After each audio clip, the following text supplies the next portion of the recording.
When that cold termination email hit my inbox, everything, trust, dedication, honor, crumbled to dust. But buried in those ashes, a secret clause in a forgotten contract became the double-edged sword that would flip the entire game. He thought I was just another disposable employee. He was wrong. He thought destroying my career would silence me. He was dead wrong. Because when you corner someone who's given their youth to build your empire, you better make sure they don't have the ammunition to burn it all down. My name is Rachel Monroe, and until 3 hours ago, I was the senior project director at Helix Point Systems, one of Denver's most prestigious tech corporations. 34 years old, 12 years in the industry. 7 of them devoted to this company. I'd built my entire professional identity within these glass walls, believing that loyalty and excellence would be rewarded. How naive. The morning had started like any other. Coffee at 6:30, emails by 7 Maquos Page, first meeting at 8 Marifinds. I'd worn my best charcoal suit, the one that made me feel invincible during board presentations. The quarterly review meeting was supposed to be routine.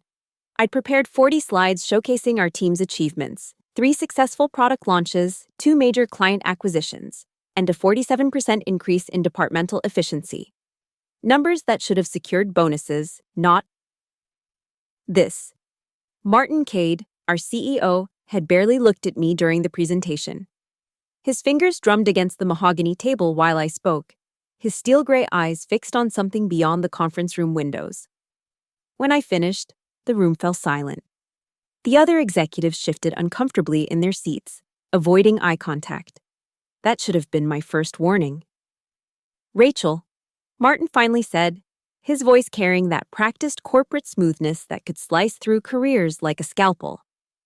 Your technical competence has never been in question. The word "but" hung in the air, unspoken yet deafening.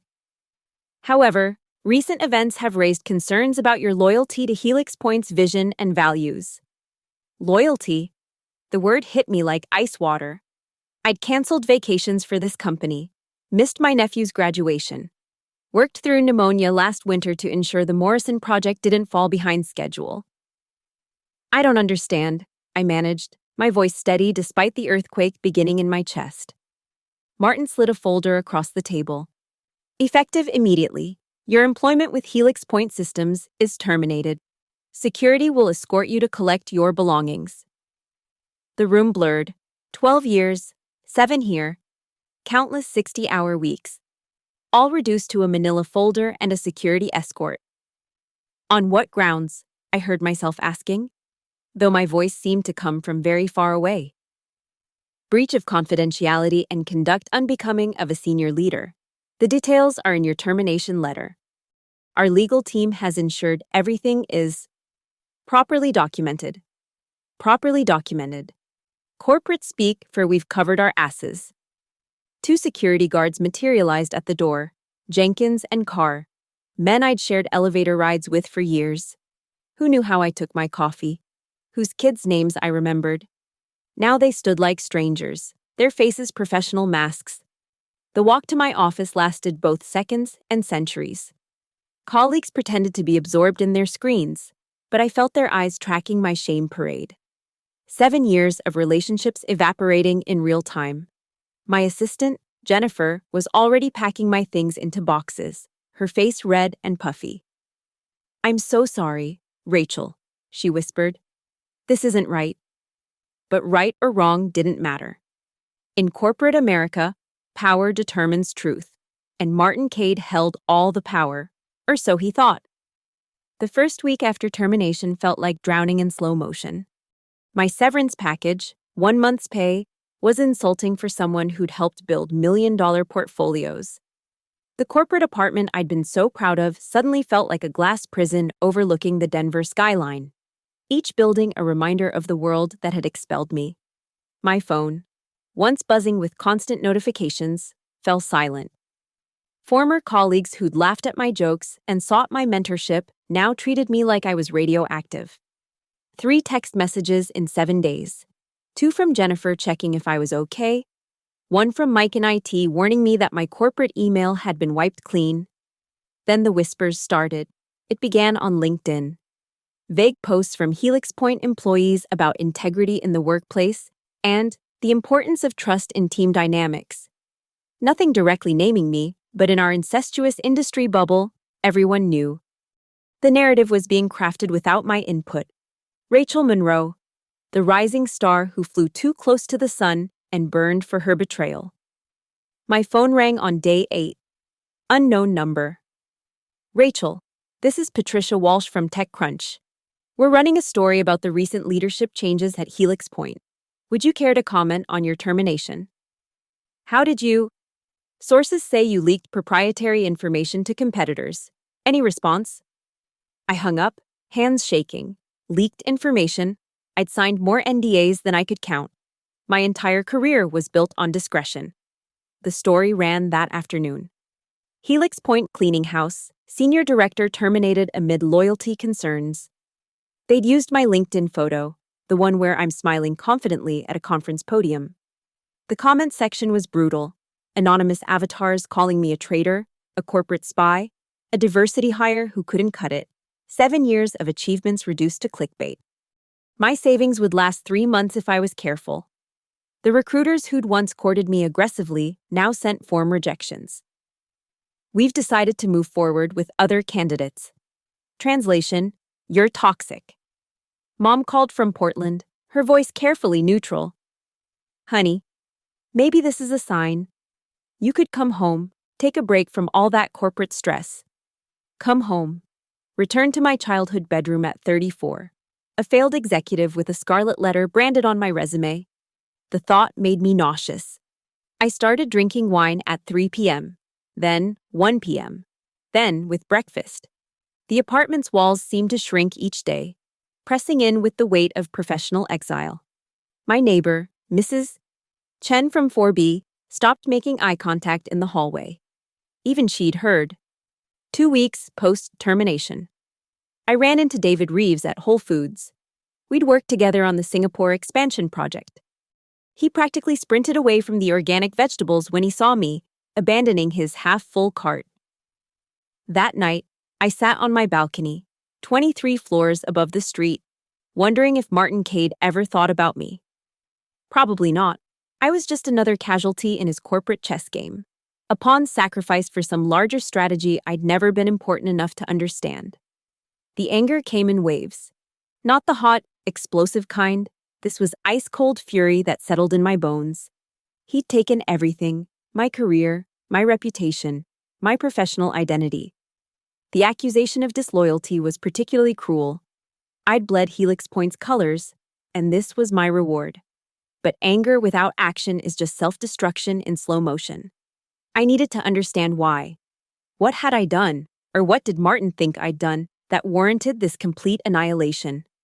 The apartment felt like a crime scene where my career had been murdered. Every certificate on the wall, every award gathering dust, mocked my current state. The woman who'd once commanded conference rooms now couldn't even get a call back for positions 2 levels below her former role. Rock bottom, I learned, isn't a single moment. It's a gradual descent, marked by small surrenders and daily humiliations, until you barely recognize the person staring back from the mirror. 3 weeks into my exile, I decided to turn my apartment into a storage unit. Box after box of my professional life stacked against the walls, each one a monument to better days. It was therapeutic in a masochistic way, packing away the person I used to be. The bottom drawer of my home office desk stuck, as it always had. I yanked harder, and it flew open, sending papers cascading across the floor. Quarterly reports, old business cards, conference badges, detritus of a dead career.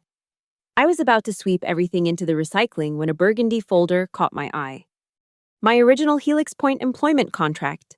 Not the standard one everyone signed, but the special agreement they'd drafted when they'd poached me from Morrison Tech 7 years ago. I'd forgotten it existed. HR had sent digital updates over the years, and I'd assumed this was obsolete.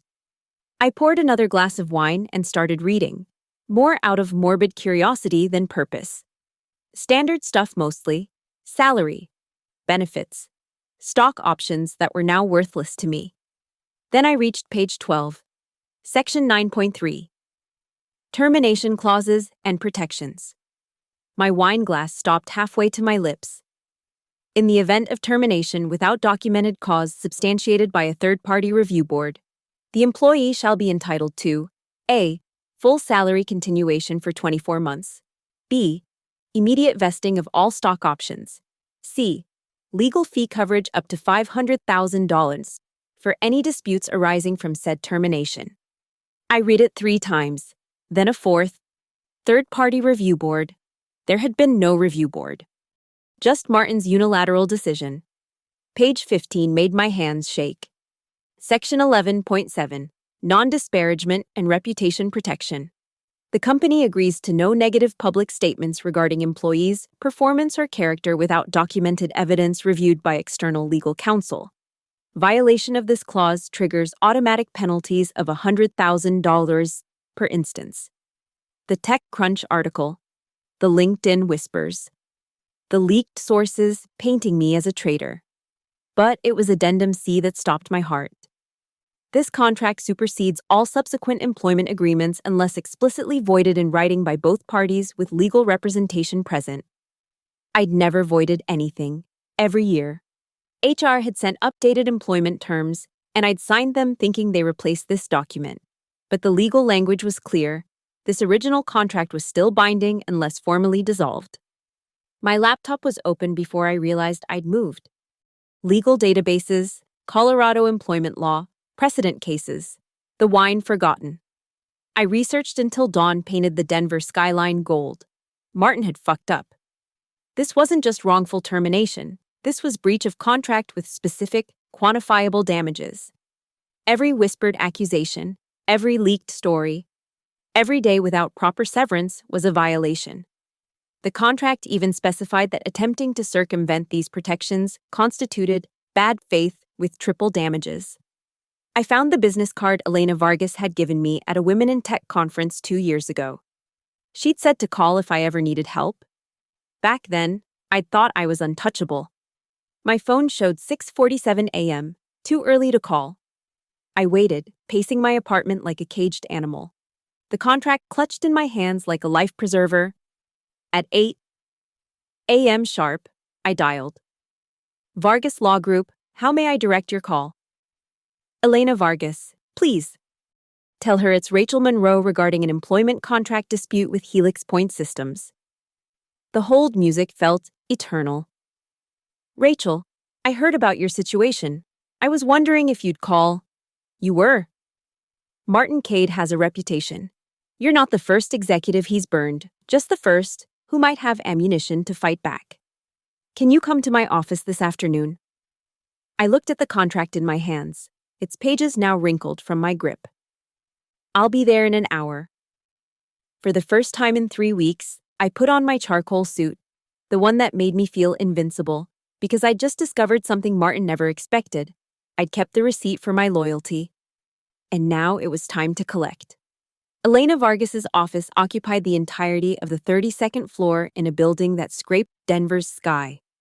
The reception area whispered money and power, marble floors, abstract art that probably cost more than my former annual salary, and a view that made Helix Point's offices look pedestrian. Elena herself was nothing like I'd expected from our brief conference encounter. Gone was the polished networker. This was a predator in Prada, her dark eyes dissecting the contract I'd placed on her desk like a surgeon examining a patient. Jesus Christ, she muttered after 20 minutes of silence. Did Martin even have legal review this? I assume so. They terminate people all the time. Not people with ironclad contracts from the previous administration. She looked up. This was drafted when Richard Ames was CEO, correct? Richard Ames, Helix Point's founder, forced out by the board 3 years ago when Martin staged his coup. I'd always wondered why Richard had given me such generous terms. He personally recruited me, said he wanted to lock in talent before the company went public. Elena smiled, the kind of expression sharks probably make before feeding. Richard knew exactly what he was doing. This contract is a poison pill. Martin inherited it when he took over, and clearly his legal team never properly audited legacy agreements. She pulled up Colorado statutes on her monitor, cross-referencing with my contract. The third-party review board requirement alone makes your termination illegal, but the non-disparagement clause? She actually laughed. Every anonymous source, every leaked story, that's a six-figure violation. How many articles have run? 4 that I know of, plus internal communications that got leaked to industry newsletters. So we're looking at wrongful termination, breach of contract, defamation, and potential securities fraud if they misrepresented the reasons for your departure to shareholders. The number she wrote on her legal pad made my vision blur. This is the conservative estimate for damages. If we can prove malicious intent, it triples. Can we? Elena opened her laptop. I've been tracking Helix Point's board minutes, public record for publicly traded companies. 3 weeks before your termination. There's a mention of restructuring senior management to align with new strategic initiatives. Your position was eliminated on paper before they even accused you of disloyalty. The room spun slightly. They planned this? The loyalty accusation was just cover. But here's where it gets interesting. She pulled up a financial document. Your division's patents and projects were transferred to a new subsidiary the day after your termination, a subsidiary run by Martin's brother-in-law. Thomas Crawford, I trained him. He couldn't manage a grocery list, let alone my entire portfolio. But he can sign his name on your work and collect the bonuses. Elena leaned back. This isn't just wrongful termination, Rachel. This is corporate theft with you as collateral damage. She outlined the strategy with military precision. First, a formal demand letter citing the contract violations. Then, building an evidence portfolio, emails, documents, witness statements. Finally, if necessary, a very public lawsuit that would make Martin's life unbearable. But I need you to understand, Elena said, her voice serious. Once we start this, Martin will try to destroy you. Whatever he's done so far will seem like foreplay. Are you prepared for total war? I thought about the last 3 weeks. The isolation, the humiliation, the systematic destruction of everything I'd built. He already destroyed me. Now I want to return the favor. Elena's smile returned. Then let's discuss my fee structure. Given the strength of your case, I'm willing to work on contingency. 30% of whatever we recover, 40% if we go to trial. What if we lose? We won't. But if somehow we do, you owe me nothing. This case is too delicious to pass up. She stood, extending her hand. I'll need everything. Emails, performance reviews, any communication you had with Martin or the board. And Rachel, stop drinking, stop hiding. You're not a victim anymore. You're a plaintiff with a winning hand. I shook her hand, feeling something I hadn't experienced in weeks. Hope. One more thing, Elena added. I have connections at the Denver Post and Wall Street Journal. When we're ready, we can shift the narrative. Martin's been controlling the story. Time to write a new ending. As I left her office, my phone buzzed. Jennifer, texting from her personal number. Heard legal was in panic mode all morning. What did you do? I hadn't done anything. Yet. But I was about to.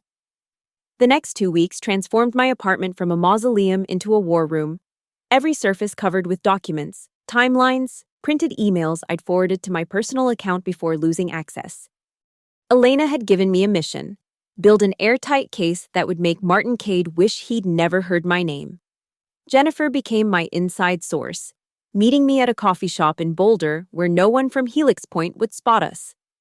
Her hands shook as she slid a USB drive across the table. I could lose everything for this, she whispered. You won't. I promise. The drive contained gold, email threads where Martin explicitly stated my division was too successful and needed to be redistributed to promote collaborative leadership. Translation: I was making others look bad. Then came the smoking gun, a message from Martin to Thomas Crawford dated 2 months before my termination. Rachel's contracts will be yours by Q3. Prepare your team for the transition. 2 months. They'd been planning my execution while I was working 70-hour weeks on the Singapore expansion. Elena connected me with former Helix Point employees who'd suffered similar fates. Marcus Webb, former CFO, terminated for strategic differences after questioning Martin's expense reports. Lisa Park, head of engineering, fired for cultural misalignment after refusing to promote Martin's nephew. Each had signed NDAs in exchange for severance, but NDAs couldn't silence what they'd witnessed happening to others. He called you his most dangerous liability in the August board meeting, Marcus told me over encrypted phone. Said you knew too much about the company's foundation to be allowed to become a competitor. The pattern was clear. Martin eliminated anyone who posed a threat to his power or possessed institutional knowledge from the previous administration. I wasn't disloyal, I was dangerous. But Martin had made a critical error. In his ego, he'd started his whisper campaign too early. The TechCrunch article, the LinkedIn rumors, the anonymous sources, all published while I was still technically in my termination notice period, when the contract explicitly forbade any negative commentary. Elena filed our demand letter on a Thursday at 4:47 p.m., time to ruin Martin's weekend. We asked for full contract enforcement, $3.2 million in salary continuation, immediate vesting of stock options worth another $1.8 million, and $500,000 per instance of defamation. Total demand, $7.5 million. Friday morning, my phone exploded. 8 calls from Helix Point's legal department, 3 from board members, 1 from Martin himself, which I let go to voicemail. Rachel, this is Martin. I think there's been a misunderstanding. Call me. Misunderstanding, as if accidentally destroying someone's life was like mixing up coffee orders. By Monday, the counteroffensive began. A new article appeared. Questions arise about former Helix Point executives' mental health. Anonymous sources claimed I'd been erratic and paranoid in my final weeks. Someone leaked my therapy records from the company's employee assistance program. Highly illegal, but good luck proving who did it. My LinkedIn profile was bombarded with connection requests from fake profiles. Also, they could message me threats and vitriol. My apartment building received anonymous complaints about noise violations. Someone called in a wellness check to the police, claiming I was suicidal. They're trying to break you, Elena said. Document everything, every harassment, every false claim. It's more evidence of malicious intent. I started recording everything, screenshots, saved voicemails, security footage from my building showing reporters who'd been fed my address. The file grew thicker each day. The breakthrough came from an unexpected source. Richard Ames, the former CEO who'd hired me, reached out through Elena. I've been watching this unfold, he said when we met at his estate outside Aspen. Martin forced me out, but I still own 8% of the company, and I kept records of everything. He handed me a box of documents. Board minutes where Martin discussed neutralizing legacy leadership. Financial records showing bonuses paid to executives who helped force out Richard's allies. And most damning, a recorded conference call where Martin explicitly said, Rachel Monroe knows where too many bodies are buried. We need her gone before the IPO roadshow. Why didn't you use these when he forced you out? I asked. Richard smiled sadly. I had a family to protect. You're younger, stronger, and have less to lose. Besides, his eyes hardened. I've been waiting for someone with the spine to take him down. That night, I sat in my apartment, surrounded by evidence of corporate murder. My career hadn't been terminated, it had been assassinated. But Martin had failed to ensure the body was actually dead. Now it was time to rise from the professional grave he'd dug for me. The demand letter had been a warning shot. Now it was time for the full barrage. Elena filed our lawsuit on a Tuesday morning, deliberately timing it to hit during Helix Point's quarterly earnings call. The complaint was a masterpiece of legal devastation, wrongful termination, breach of contract, defamation, intentional infliction of emotional distress, and, thanks to Richard's recordings, conspiracy to defraud shareholders. Within hours, my phone lit up with calls from reporters. Elena had given exclusive early access to the Wall Street Journal, and their story ran with the headline, Helix Point CEO accused of systematic purge of senior leadership. The stock dropped 12% in after-hours trading. Martin's response was swift and vicious. Helix Point's legal team filed a countersuit claiming I'd stolen proprietary information and violated my NDA by discussing company matters with the press. They demanded $10 million in damages and an immediate gag order. Good, Elena said when she saw the filing. He's panicking. Panicked people make mistakes. The mistake came faster than expected. In their rush to discredit me, Helix Point's lawyers submitted affidavits from current employees claiming I'd been difficult to work with and insubordinate. One problem: 3 of those employees had sent me glowing recommendation letters just months earlier. We had the receipts. But the real shock came from inside Helix Point itself. The board of directors, watching their stock price crumble and facing potential SEC investigation, demanded an emergency meeting. 3 board members reached out to Elena privately. We had no idea about the contract provisions. Sandra Wells, the lead independent director, confided. Martin assured us the termination was clean. The cracks in Martin's armor were spreading. 2 senior VPs resigned rather than testify in the lawsuit. The company's largest institutional investor issued a public statement, expressing concern about governance issues. Then Jennifer called me, breathless with excitement. Rachel, you need to see the all-hands meeting that just happened. Someone had recorded Martin addressing the company, trying to maintain control, but instead of his usual polished performance, he was unraveling. Accusations flying about traitors and conspirators. He'd actually said, on camera, that anyone who cooperated with my lawsuit would be dealt with accordingly.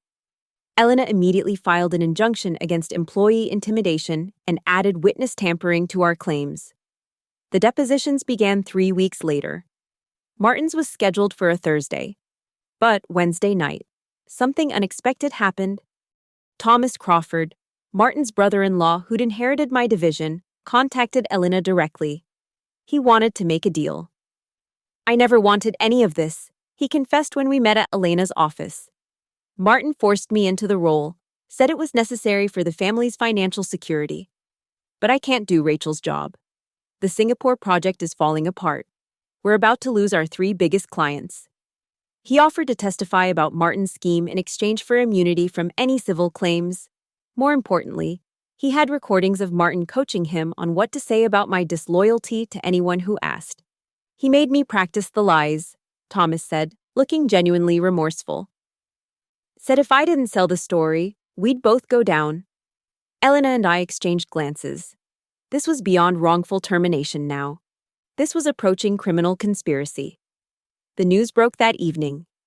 Helix Point insider flips. Alleges CEO orchestrated smear campaign. The stock dropped another 8%. By Thursday morning, when Martin was supposed to give his deposition, everything had changed. The board had called an emergency session. Shareholders were demanding his resignation. The SEC had opened a formal investigation. Martin arrived at the deposition looking like he'd aged 5 years in 5 weeks. His legal team tried to delay, claiming they needed time to respond to new allegations. But Elena wasn't having it. Your client destroyed my client's career with premeditated malice, she said, her voice ice cold. He sits today, or we add obstruction to our filing. As Martin took his seat across from me for the first time since that termination meeting, I saw something I'd never seen before in his eyes. Fear. He'd thought he was untouchable. That CEO meant immunity. That power was permanent.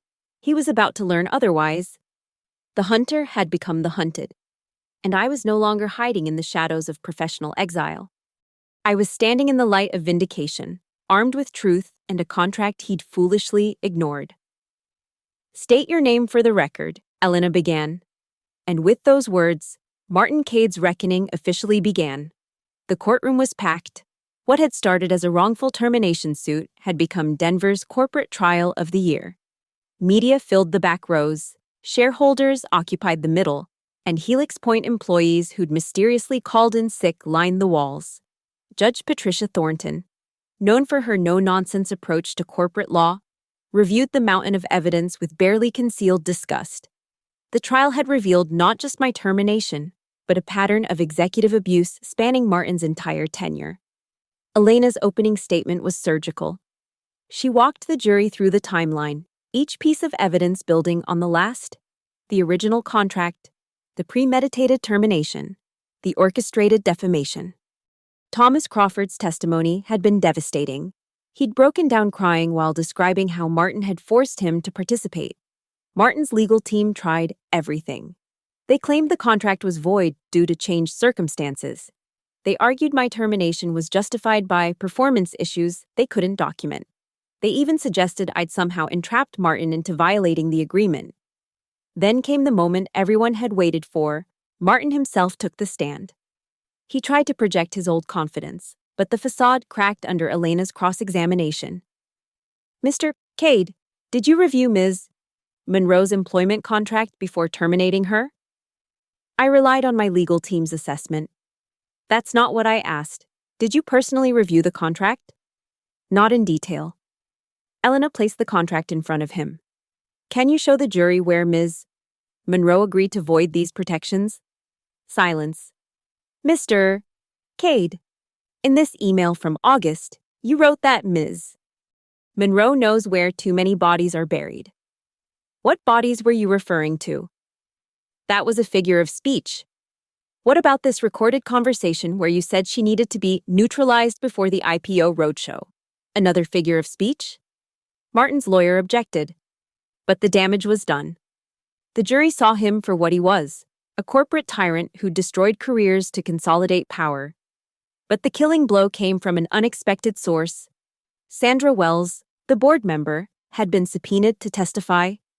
Under oath, she revealed that Martin had hidden my contract from the board, assuring them the termination carried no financial risk. "He specifically told us Ms. Monroe had signed a standard at-will employment agreement," she testified. "If we'd known about the special provisions, we never would have approved the termination." The board had been deceived too. Martin had lied to everyone. During a recess, Martin's lead attorney approached Elena. They wanted to settle. The number they whispered made my knees weak. Full contract enforcement plus punitive damages. $12 million. "No," I said, surprising everyone, including myself. "I want the verdict. I want it on record." Elena smiled. "My client needs more than money. She needs vindication." When closing arguments concluded, the jury deliberated for exactly 3 hours and 17 minutes. "We find in favor of the plaintiff on all counts." The damages were more than I'd dreamed. $15 million in compensation and punitive damages. But the jury went further, recommending criminal investigation for fraud and conspiracy. Martin's face was ash gray as the verdict was read. His empire, built on the careers he'd destroyed, had collapsed in a Denver courtroom. Outside, the media frenzy was overwhelming. Elena handled most of it, but one reporter caught me alone. "Ms. Monroe, what's next for you?" I thought about the months of hell, the isolation, the doubt, the moments I'd almost given up. "I'm going to take some time," I said. "Then I'm going to build something better than what was taken from me." "Any message for Martin Cade?" I looked directly into the camera, knowing he'd see this. "Loyalty is earned, not demanded. And when you betray the people who built your success, eventually, the bill comes due." As I walked away, my phone buzzed with messages. Job offers. Congratulations. Apologies from former colleagues who'd abandoned me. But the one that mattered most was from Richard Ames. "Congratulations, Rachel. You did what I couldn't. The board just called an emergency meeting. Martin will be gone by morning." The war was over. I'd won. But this victory wasn't just mine. It was for every employee Martin had crushed, every career he'd destroyed, every life he'd carelessly demolished in his climb to power. Justice, served ice cold, with a side of $15 million. The morning after the verdict, Denver woke to a different corporate landscape. Martin Cade's resignation letter hit the wire services at 6 a.m. By 7 a.m., He was escorted from Helix Point's building by the same security guards who'd once removed me, Jenkins and Carr. They later told me he didn't say a word during his walk of shame. The SEC filing came 3 days later. Martin faced federal investigation for securities fraud, wire fraud, and conspiracy. His assets were frozen. The golden parachute he'd carefully negotiated, $40 million, evaporated under a clause about criminal investigation. Karma had come to collect, with compound interest. I stood in my apartment, looking at the same skyline that had witnessed my lowest moments.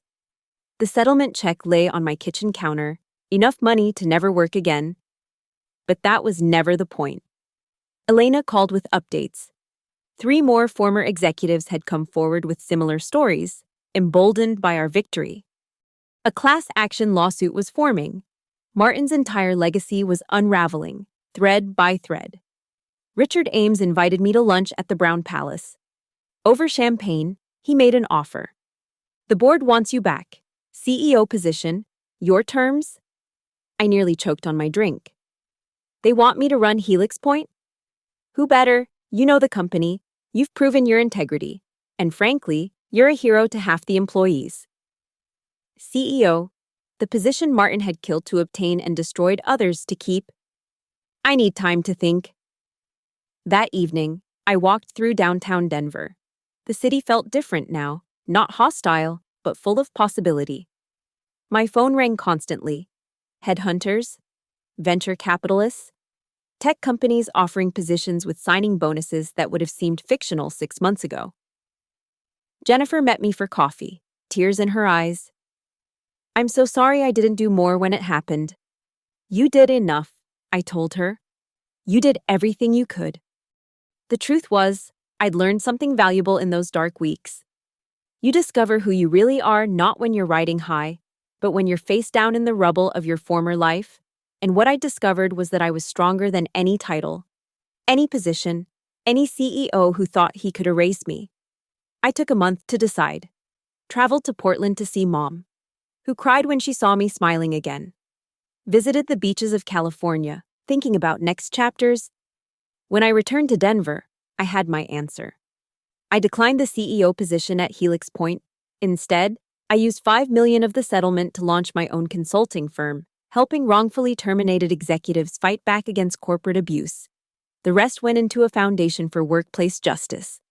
The firm's first client came within days, then another, then 50 more. Turns out, Martin Cade wasn't the only CEO who thought employment laws were suggestions. 6 months later, I received an unexpected package. Inside was a newspaper clipping. Former Helix Point CEO's Martin Cade, sentenced to 3 years federal prison for corporate fraud. Someone had circled a quote from the judge. Mr. Cade's systematic abuse of power and destruction of careers for personal gain represents the worst of corporate America. There was no return address, but I recognized Richard Ames's handwriting on the note. Justice served. Thank you for your courage. I framed the clipping and hung it in my office. Not as a trophy, but as a reminder. A reminder that power isn't permanent, that contracts matter, that loyalty flows both ways, and that sometimes the person you destroy on the way up will be waiting for you on the way down. Martin had been right about one thing. I did know where the bodies were buried. I just hadn't realized one of them would be his own career. As I stood in my new office, overlooking the same Denver skyline from a different angle, my assistant knocked. Rachel, your 2:00 is here. Another wrongful termination case. I straightened my jacket, not the charcoal suit anymore, but a new one. Armor for a different kind of battle. Send them in. Because this was my revenge, served not hot or cold, but continuous. Every executive I helped fight back. Every corrupt CEO we exposed. Every wrongfully terminated employee who got justice. That was my real revenge. Martin Cade thought he'd ended my story when he sent that termination email. He'd only written the first chapter. And this story, it was just beginning. Thank you so much for listening to this story of corporate revenge and ultimate justice. I'd love to know where you're listening from. Drop a comment below and let's connect. If this story resonated with you, please subscribe to the channel and share your thoughts. Have you ever faced workplace injustice? How did you fight back? Your stories matter, and I'd love to hear them in the comments below.